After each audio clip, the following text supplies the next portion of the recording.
Us street photographers seem to all be drawn to the same cities again and again to do our street photography.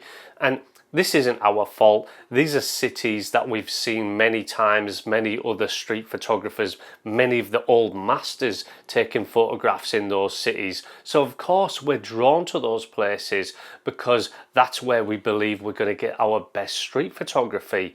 But there are other places. I'm talking, places like London, New York and Paris. Those are like real hot spots for street photographers, but there are other places to go. Some of them are actually even better than those places, but a lot of them seem to stay like hidden gems.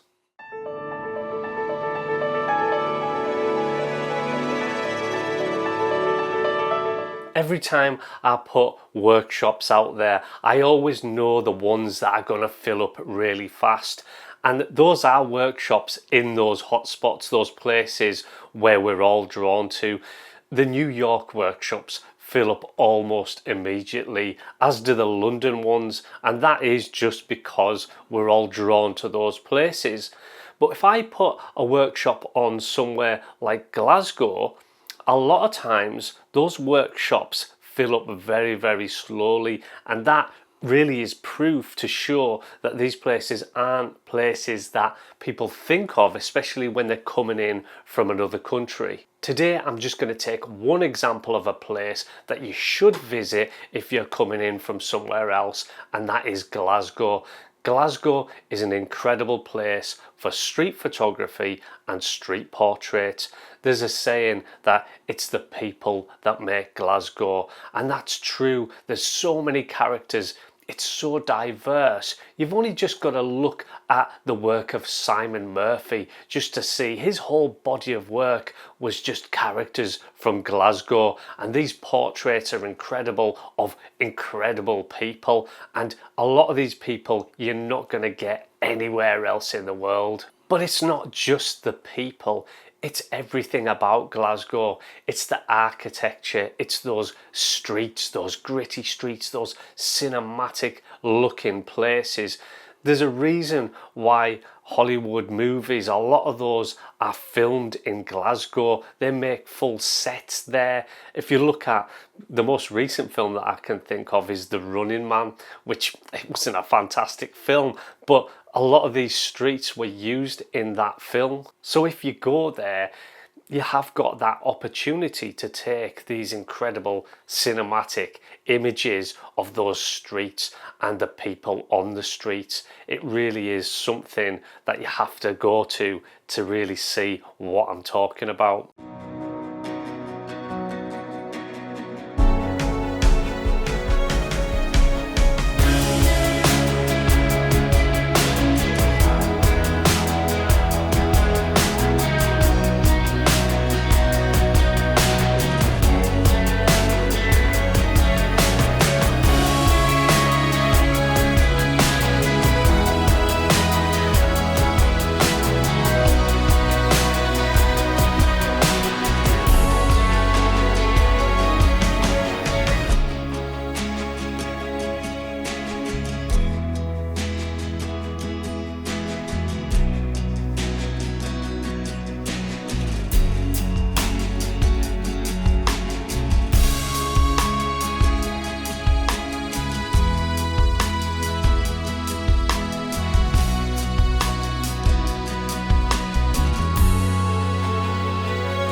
Even I've neglected Glasgow over the last couple of years, always travelling around the world and going other places, with Glasgow only an hour away from where I live. So I'm going to be frequenting Glasgow a lot over this year. Anytime where I haven't already been booked to do workshops other places, I'm going to be going to Glasgow and I'm going to get some street portraits. I can't wait to start this project and start showing you that work.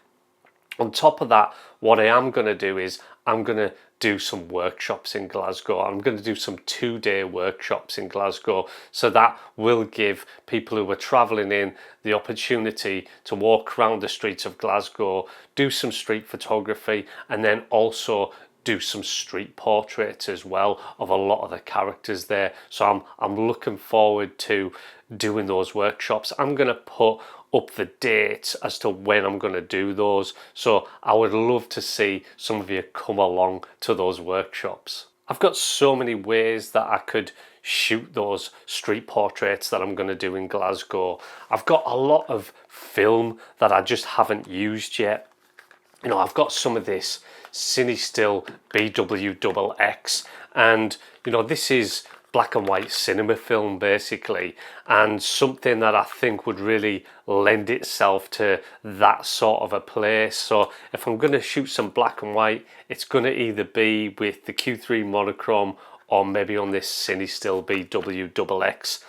I've also, look, I've got a Rolleiflex that I just haven't been using, and I want to start using that, and I've got quite a bit of 120 film as well to use in that. So shooting maybe that along with the M6 and shooting some 35mm film, I think I'm going to get some great portraits there. I'm so excited about it. There are other cities in the UK, of course, that are great for street photography.